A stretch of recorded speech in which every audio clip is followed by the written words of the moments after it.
For some of you naman guys, nakikita natin na yung iba sa inyo parang willing kayo na sumugal ngayong January 2024 para lumabas ng inyong comfort zone. Mga kapiksi, gusto nyo magbagong buhay. Yung iba sa inyo, no? Literal na gusto nyo magbagong buhay, gusto nyo kalimutan yung mapapait na nakaraan nyo, gusto nyo mag-move on, mga kapiksi. Yung iba sa inyo, feeling ko mag-iibang lugar kayo. Pwedeng lumipat kayo ng ibang lugar, literal yung tinitirhan nyo, o kaya naman yung pinagtatrabahuan nyo kung feeling nyo very toxic sa workplace nyo, ganyan.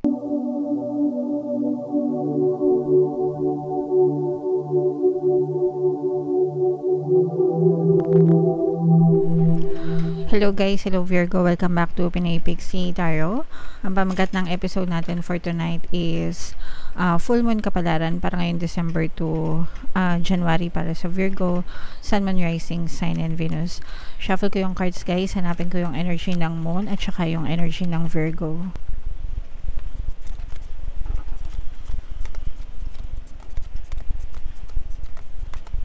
So ito yung energy ng moon mga kapiksi. Ngayon naman hanapin natin yung energy ng Virgo. Ito guys, so Virgo, kayo ay represent ng Queen of Pentacles sa ating spread. Ito yung combination guys ng positive and negative energy, general reading lang.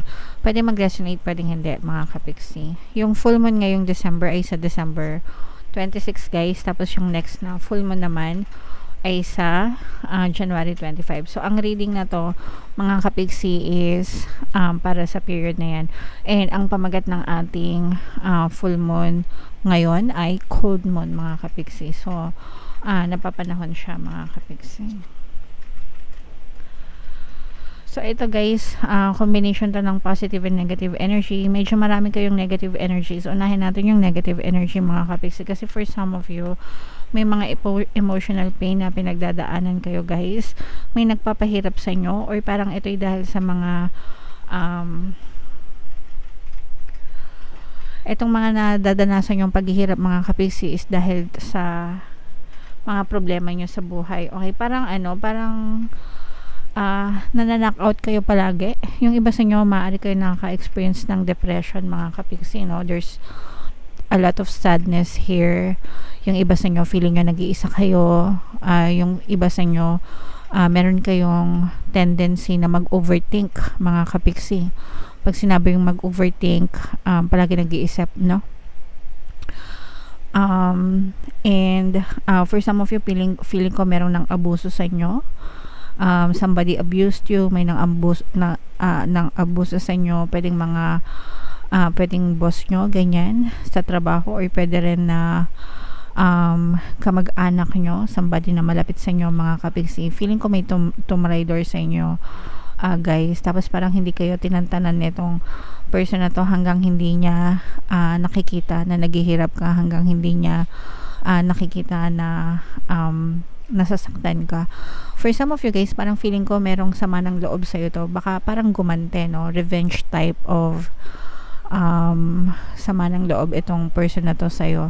Parang meron siyang hindi nakita sa'yo na baka hindi mo alam, hindi mo aware, hindi ka aware na ginawa mo yun or sinabi mo yun, nakarating sa kanya. Tapos itong person na to parang slowly but surely na sinasaktan ka niya, pulling you down mga kapiksi. And sabi ko nga, hindi siya titigil hanggang hindi ka naghihirap or something like that mga kapiksi, no? Parang masaya siya na nakikitang naglulupay-pay ka guys. Pwedeng pwedeng may atraso ka dito sa iyong past mga kapiksi. Pwedeng sa past life mo, kaya naman sa mga dati mo pang kakilala, ganyan, dati mo pang nakabanggaan, tapos ngayon mo lang na-experience yung mga pangit na experiences. Kasi for some of you, pwedeng sinisingil din kayo ng bad karma mga kapiksi. So that's why I always tell you mga kapiksi na palaging good intentions lang tayo guys. Para sa ating good karma, mga kapiksi, kahit galit na galit kayo, kahit kayo pa yung nasa tama mga kapiksi, no? Iwasan nyo na makasakit ng ibang tao mga kapiksi.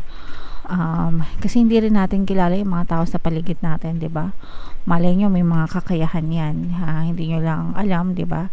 So that's why very important yung pagpapakumbaba and become the bigger person para hindi kayo mapahamak. Yung iba sa inyo guys parang may gumaganti sa inyo, so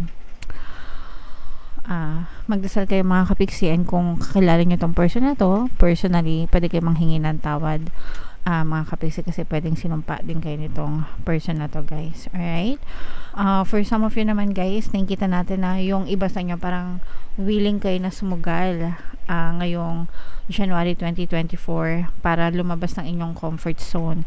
Mga kapiksi, gusto nyo magbagong buhay. Yung iba sa inyo, no, literal na gusto nyo magbagong buhay, gusto nyo kalimutan yung mapapait na nakaraan nyo, gusto nyo mag-move on, mga kapiksi. Yung iba sa inyo, feeling ko mag-iibang lugar kayo, pwedeng lumipat kayo ng ibang lugar, literal yung tinitirhan nyo, o kaya naman yung pinagtatrabahuan nyo kung feeling nyo very toxic sa workplace nyo, ganyan. Yung iba sa inyo, maaari kayong maglipad, mag-iba ng lugar mga kapiksi, pero nararamdaman natin na gusto niya magsimula clean slate, no, and that's fine, okay lang yun mga kapiksi.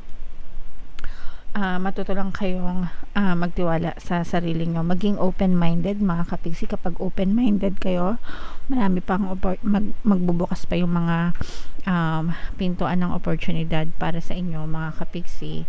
Meron tayong presence dito ng fire sign, Aries, Leo, Sagittarius. Ayan, so ito yung nakikita natin na parang gumaganti sa inyo mga kapiksi. Libra energy, air sign energy, Aquarius, Gemini, Libra energy mga kapiksi. For some of you parang meron kayong nakabangga, no, na umiiyak ito mga kapiksi, and yung pag-iyak niya, gusto niya may kapalit na pag-iyak mo. Okay, so mag-ingat kayo guys, kasi baka gantihan kayo nito. Yung sabi ko nga sa inyo, baka ginagantihan na kayo guys. So just in case lang na naka-resonate kayo. Kung feeling nyo naman hindi kayo naka-resonate, huwag nyong ipagwalang bahala nyo lang yung mensahe. Pero dun sa mga kapiksi natin ng feeling nyo naka-resonate sa inyo, yung iba sa inyo may gumaganti sa inyo, so mag-ingat-ingat kayo Virgo. Okay, and for some of you naman mga kapiksi, parang merong magpapahatid naman sa inyo ng pag-ibig message. Yeah. Pag-ibig message. So pwedeng ano yan, pwedeng romantic relationship, pwedeng mga family, mga greetings. Syempre December ngayon, Christmas, diba? Happy New Year. Feeling ko yung mga kakilala mo dati na hindi nagpaparamdam, mga missing in action na ganyan, no contact, magpaparamdam sila sa inyo ngayong panahon ng Pasko mga kapiksi. Alright, so comment down below guys if feeling nyo naka-resonate kayo dyan.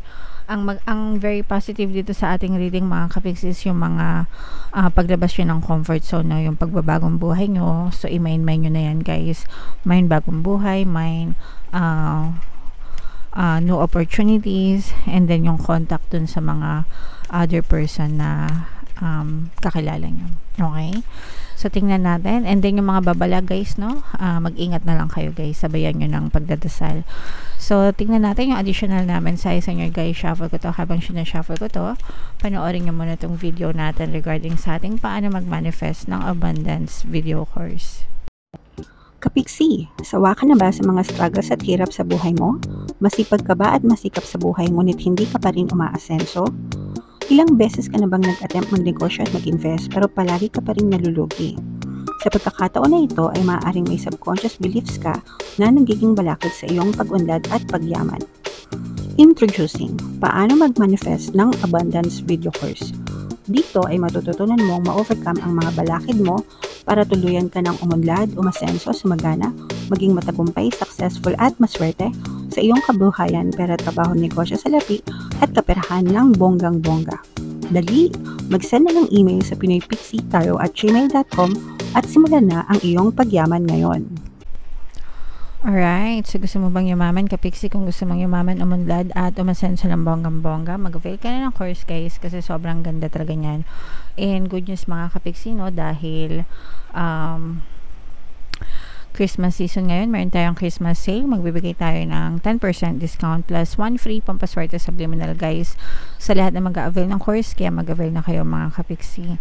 Meron din tayong email coaching, manifest your desires using the law of attraction. If meron kayo mga specific na gusto nyong i-manifest, pwedeng love and relationship guys, pwedeng money or career, pwede kayo magpabook ng email coaching session with me. Mag-send lang kayo guys ng email sa pinaypixie@gmail.com. So, ito guys, adjustments are required. So, dapat flexible talaga tayo mga kapiksi, no? Pag sinabing flexible, adaptable to changes, madali tayo mag-adjust, madali tayo mag-adapt sa mga pagbabago because life is ever-changing, ever-evolving mga kapiksi. Nag-evolve yung buhay natin, yung mga paniniwala natin nag-iiba, therefore yung mga experiences natin, pwede rin mag-iba mga kapiksi, okay? So, kailangan maging flexible kayo, maging adaptable to change kayo guys. Para madali kayong makasurvive sa mga hamon ng buhay. Attune to the moon mga kapiksi, I am re-evaluating the situation. So maganda ito guys kasi nire-evaluate nyo yung sitwasyon nyo, ina-analyze nyo. So lalo na ngayon sa panahon ngayon, magbababay na kayo sa 2023, di ba? Tapos papasok na yung 2024. So, i-assess nyo yung nangyari sa inyo sa buong 2023. Naging maayos ba yung buhay nyo? Gusto nyo ba yung nangyari sa buhay nyo? Masaya ba kayo sa kinalabasan ng buong 2023 nyo? Umasenso ba kayo? Umanlad ba kayo? Or baka naman na-stuck kayo? Imbis na pausong, naging paurong yung takbo ng buhay nyo, di ba? So, dapat ina-assess nyo and then ask yourself what went wrong. Ano yung nagkamali? Ano yung troubles? Ano yung saan nagkaroon ng failure, di ba?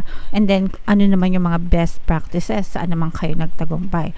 So, syempre, kung gusto nyong makarry over yung mga magagandang experiences, i-focus nyo yung inyong attention doon sa mga magagandang bagay. And then, yung mga negative naman, you learned from those mistakes. And wag nyo nang ulitin sa 2024. Okay? So, adjust nyo yung mga plano nyo, mga kapiksi. Maganda yan. Mag-set kayo ng goals for 2024. For some of you guys, your life may be out of balance and this may be causing your issues. Baka nagkakaroon kayo ng imbalance, mga kapiksi, no? And maaaring yun yung nagiging cause ng mga issues nyo sa buhay. It may be time to hatch a whole new plan. Sabi ko nga guys, ito na yung tamang pagkakataon para magplano kayo. Ayusin nyo, no? Isipin nyo talaga kung ano yung mga gusto nyo and magplano kayo according dun sa mga gusto nyo ma-achieve sa buhay nyo, guys. And then, as you go along sa buong 2024, pwede nyo i-adjust yung mga plano nyo kung gusto nyo. Alright?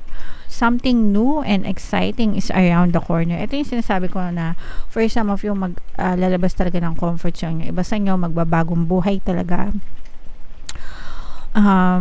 Gusto niyo talaga ng change ng bagong buhay. So, expect nyo yung something new and exciting na ma-experience nyo sa buhay nyo. Okay?